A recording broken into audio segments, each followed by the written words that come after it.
Hello students. So now we will discuss about meiosis. What is meiosis?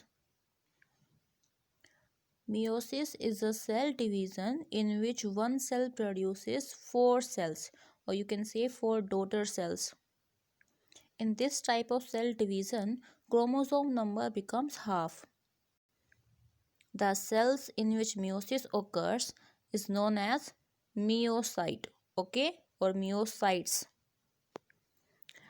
Beta meiosis is said to be reductional division, okay, and it happens in two parts. First is meiosis 1 and second is meiosis 2, okay. Where does it occur? It occurs in plants in male stamen and in female carpel, okay, and in animals it occurs in males in the testis and in females in the ovary. These are the parts which are required for sexual reproduction in plants as well as animals. So अब हम देखेंगे कि plant में ये कहाँ पर और कैसे हो रहा है. देखो बच्चा, जो मेल है उसमें स्टेमन पहले एंथर प्रोड्यूस करता है. दैन जो एंथर होगा वो माइक्रोस्पोर मदर सेल प्रोड्यूस करेगा. फिर इसके अंदर मियोसिस होगी और माइक्रोस्पोर्स बनेंगे. ठीक है. फीमेल के अंदर जो कार्पल है वो ओव्यूल प्रोड्यूस करेगा. ओव्यूल कहाँ होते हैं? ओवरी के अंदर होते हैं. ठीक है. जो ओव्यूल है वो क्या बनाएगा? Megaspore mother cell. ठीक है. जो मेगास्पोर मदर सेल है फिर इसमें मियोसिस होगी और ये क्या बनाएगा? Megaspores. Now let's see what are the differences between meiosis 1 and meiosis 2. In meiosis 1, reduction of number of chromosome to half. Meiosis 2, chromosome number is maintained. Meiosis 1 is said to be reductional cell division and meiosis 2 is equational division. Meiosis 1 में heterotypic cell division होता है and meiosis 2 में होमोटिपिक cell division होता है. हेटेरोटिपिक meiosis 1 में क्यों है? Because जो क्रोमोसोम का नंबर है वो चेंज हो रहा है. होमोटिपिक के अंदर ये जो मियोसिस 2 है ये होमोटिपिक क्यों है? क्योंकि जो क्रोमोसोम का नंबर है वो सेम रहता है. अब देखते हैं मियोसिस 1 एंड 2 के स्टेजेस. ठीक है. जो मियोसिस है ये दो पार्ट्स में होगा. पहले मियोसिस 1 होगा देन मियोसिस 2 होगा. जो मियोसिस 1 है ऐसे क्या क्या स्टेजेस हैं? प्रोफेज 1. ठीक है. जो प्रोफेज 1 है इससे क्या क्या स्टेज रहेंगी? Leptotene, zygotene, pachytene, diplotene, diakinesis. Then आएगा metaphase 1, then anaphase 1, then telophase 1. Okay. और इसके बाद एक छोटा सा गैप आएगा मियोसिस 1 एंड 2 के बीच में जिसको हम बोलते हैं इंटरकाइनेसिस. फिर इसके बाद होता है मियोसिस 2 जिससे क्या क्या स्टेजेस हैं? Prophase 2, metaphase 2, anaphase 2, telophase 2. ठीक है. बेटा ये जो प्रोफेज 1 है इसकी जो स्टेजेस है leptotene, zygotene, pachytene, diplotene, diakinesis, इसको लर्न करने का एक सिंपल सी ट्रिक है. ले जा पानी डिप एंड डाई. ले से हो जाएगा लेप्टोटीन, जा से हो जाएगा जाइगोटीन, नी से हो जाएगा इसमें पैकेटीन, यहाँ डिप से हो जाएगा डिप्लोटीन, डाई से हो जाएगा डाइकाइनेसिस. ओके. क्लियर बच्चों? Now let's see. प्रोफेज 1 जो है बच्चों वो आपका लॉन्गेस्ट फेज रहता है. ठीक है. जो प्रोफेज 1 है इस ये मोर इलेबरेट होता है and it last longer than the prophase of mitosis. इसमें 90% टाइम चाहिए होता है मियोसिस का और इसकी 5 सब स्टेजेस होती है. ठीक है. वो मैं आपको बता चुकी हूँ कौन कौन सी. Leptotene, zygotene, pachytene, diplotene and diakinesis. अब बात करते हैं लेप्टोटीन स्टेज की. लेप्टोटीन में क्या होगा बच्चों? जो क्रोमेटिन है वो लॉन्गेस्ट एंड थिनेस्ट रहता है. फिर इसके अंदर कोयलिंग एंड कंडेंसेशन होगा या कह सकते हैं डिहाइड्रेशन होगा और उससे एक ऐसा क्रोमोमेर बन जाएगा. ठीक है. इसके दौरान जो सेंट्रियोल्स होते हैं जो कि डुप्लीकेट हो चुके हैं वो पेयर्स में अपार्ट मूव कर जाएंगे. ठीक है. अब आते हैं बच्चों जाइगोटिन स्टेज पे. इसके अंदर होमोलोगस क्रोमोसोम्स की पेयरिंग हो जाती है. ठीक है. जो होमोलोगस क्रोमोसोम्स होंगे वो एक दूसरे के साइड बाय साइड पेयर्स में आएंगे और ये जो पेयरिंग होती है इसको बोलते हैं साइनेप्सिस या सिंडेसिस. जो पेयरिंग होती है it is so thorough the corresponding ends and all the corresponding points lie exactly opposite to each other. जो होमोलोगस क्रोमोसोम्स का पेयर रहता है वो एक दूसरे के साथ रहेगा और उसको हम बोलेंगे बाईवेलेंट. जो आपके क्रोमेटिड्स रहते हैं वो इस स्टेज पर भी विजिबल नहीं होंगे, ठीक है। जो सिनेप्टिकल कॉम्प्लेक्स होता है, जो कि है क्या, लेटर लाइक ऑर्गेनेली है, ठीक है, जो कि साइनेप्स होमोलोगस क्रोमोसोम्स के बीच में डेवलप हो जाता है, ओके। और इसकी वजह से जो पेयर्ड कंडीशन है क्रोमोसोम्स की वो स्टेबलाइज रहती है जब तक कि क्रॉसिंग ओवर कंप्लीट नहीं हो जाता। Now come to pachytene stage. इसमें क्रॉसिंग ओवर होता है और उसको डिस्कवर किसने किया था, मॉर्गन एंड कासल ने। इसमें होता क्या है बच्चों, जो साइनेप्स क्रोमोसोम्स होते हैं वो कंटिन्यू रहते हैं शॉर्ट एंड थिक होना। जो क्रोमेटिड्स रहेंगे हर एक साइनेप्स क्रोमोसोम के वो स्लाइटली सेपरेट हो जाएंगे, विजिबल हो जाएंगे। जो दो विजिबल क्रोमेटिड्स होंगे क्रोमोसोम के उसको हम बोलेंगे dyad, DYAD, dyad. A group of 4 homologous chromatids या 2 डायड्स, इसको हम बोलते हैं टेट्राड। जो दो क्रोमेटिन्स रहेंगे सेम क्रोमोसोम के उसको हम बोलते हैं sister chromatids. And those of 2 homologous chromosomes यानी बाइवेलेंट, उसको हम बोलेंगे नॉन सिस्टर क्रोमेटिड्स। क्लियर।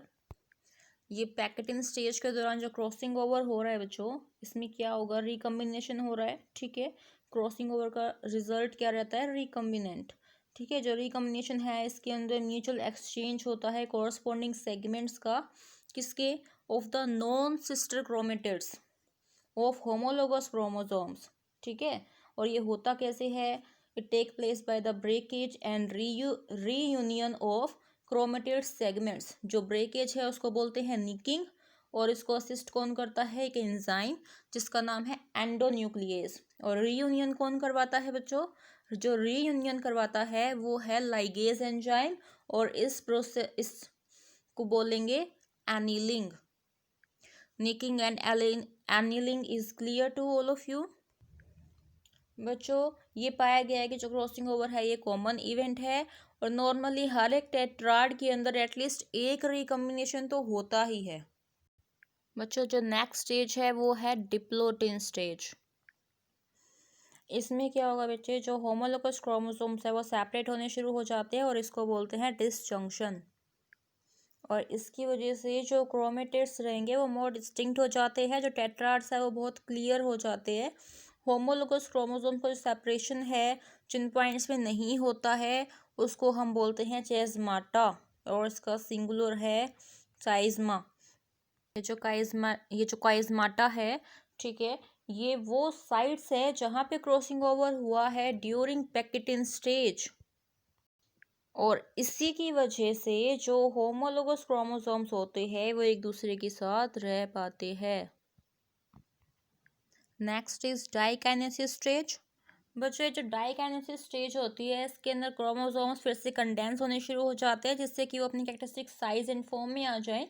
जो काइज़माटा है वो डिसअपियर होना शुरू हो जाएगा by sliding towards the tips of the chromosomes due to the tight condensation, और इस प्रोसेस को बोलते हैं टर्मिनलाइजेशन। जो न्यूक्लियोलाई है वो डिसअपियर हो जाएंगे, न्यूक्लियर एनवलप टूट जाएगा वेसिकल्स में, ठीक है, और टेट्राड्स को सेट कर देगा फ्रीली इन द साइटोप्लाज्म।